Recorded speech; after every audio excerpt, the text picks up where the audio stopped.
Ja,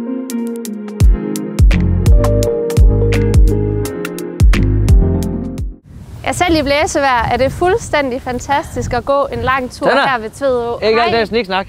Vi skal ind og se på bolig på Engparken 24. Mega lækker hus, vi har det salg, så det skal vi lige ind og kigge på. Hvad fanden man ikke bliver udsat for?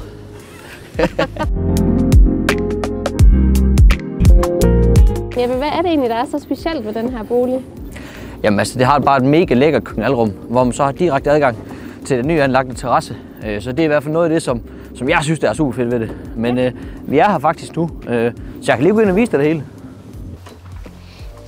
Og efter en frisk cykeltur er det super lækkert at gå tørskoet ind i entréen, hvor der er gulvvarme, ligesom der er i resten af huset.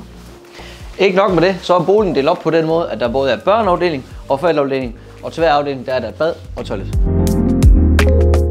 Og boligens køkken er et sindssygt lækkert køkken fra Vordingborg. Og kogeøen her gør det nemt at servere bruschetta for dine gæster, mens du underholder og får kokkereret hovedretten. Lige ved siden af køkkenet, der har vi spiseafdeling. Og ikke nok med det, så har vi også en stor overholdsafdeling herovre, hvor vi har plads til det helt store sofaarrangement.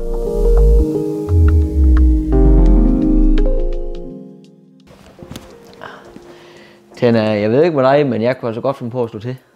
Jamen, det kan jeg virkelig godt forstå, Jeppe. Det er jo også en fuldstændig ideel bolig til børnefamilien. Og ja, altså nu skal I jo skynde jer at bestille en fremvisning, før Jeppe han render med den. Og det gør I på 92 92 67 60.